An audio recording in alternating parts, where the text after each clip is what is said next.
Hi Felters and welcome. Today we are going to answer the question of what to price your items at. This is a big question and it's very personal, but I'm going to go through a couple of basics just so you get a rough idea of how I price my items and sell them. First off, you need to know the cost of your materials. So for a needle felted item, it's going to be the wool, it's going to include glue, clay, eyes, all those smaller things that maybe you don't consider.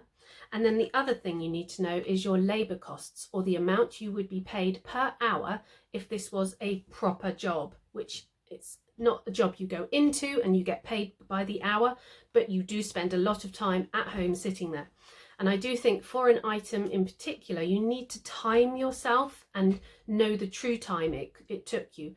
You might make an item and you might feel that it took you all day to make, but if you'd actually timed it, it would maybe only be 3 or 4 hours. So it is really good idea just to time yourself every now and again. And in that way you can work out how many hours it took you and then look at what you might consider you would be paid for per hour. £8 an hour is a very good standard, but if you are very skilled at something, say you do commissions of dogs or horses and you've been doing it for quite a few years and you've definitely sold lots, then you are going to be paid more per hour, probably quite a lot more per hour. So that is something else to take into consideration. So if we looked at this pumpkin, this took me just over an hour to make, well, about an hour and a half, we'll say.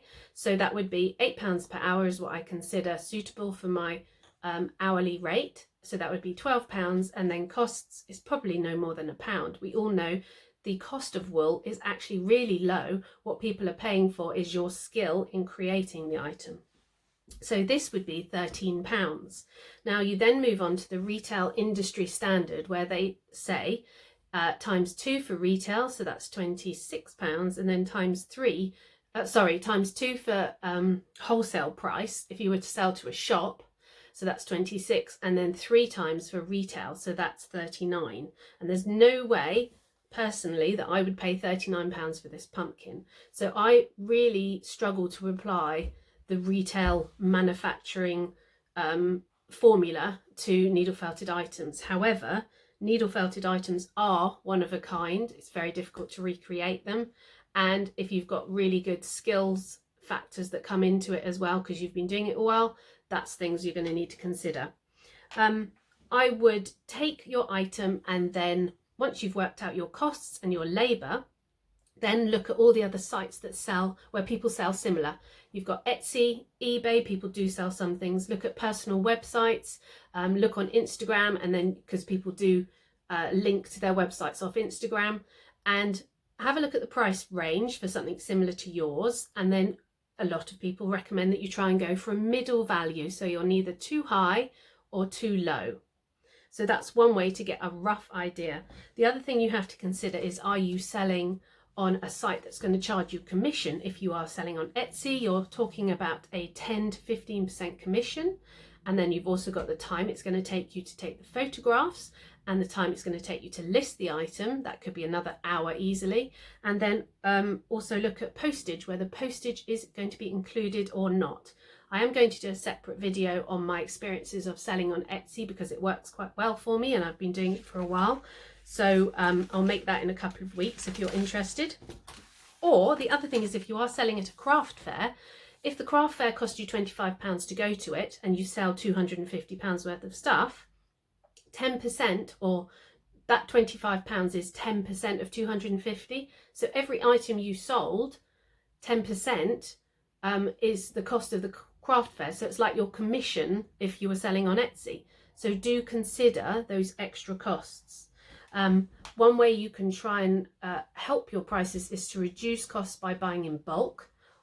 It's quite tricky to reduce costs elsewhere with needle felting, but that's the one way to try and do it. And if demand is high, then you have the ability to raise your items slightly, not too much so that people won't buy them, but you can raise your prices a bit. I sell a Valet Black-Nosed Sheep, and because I haven't been able to produce that many, as soon as I put it on the Etsy site, it sells really quickly. If I could make more, that would be really good, but I've been busy with craft fairs and doing commissions and doing the videos. But I have the ability to move the price up slightly because the demand is high. So if demand is high for what you're doing, such as if you were doing commissions for dogs for people, that's very specialised, so you would be able to move the prices up slightly for that.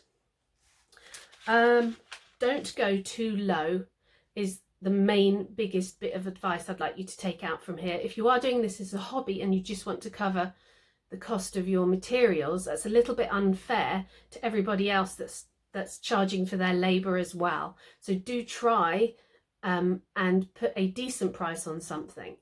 I know we all want to sell stuff, but if someone's, say I'm selling this for £13 and someone's selling it for £5 next door, it's a little bit unfair that they're selling it for £5. And bear in mind, if you sell it for £5 and then you've got the cost of the fair, the cost of the wool, you might not actually be making any profit at all, regardless of paying yourself for labour.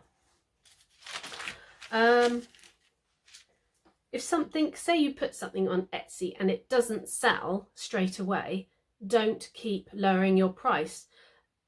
Wait a month, wait 2 months, have a look round again at other people's prices. I would probably wait at least 3 or 4 months before I would bring the price down. I might sell nothing for a month and then sell 3 things the next month. So you just don't know. Give it a little bit of time before you reduce the price. So I think we've covered everything I wanted to talk about. The other thing is it's down to you. It is down to you at the end of the day. Don't go too low. Be aware of your true costs. And I always think, what would I be sad to let something go for? And I would think, oh, that's a shame, I didn't quite make my money on that. Definitely make sure you are above that price, because you don't want to be selling something and be upset that you have sold it. So know your true costs, don't go too low. What would you be upset to see it go for? Thanks for watching and see you again soon.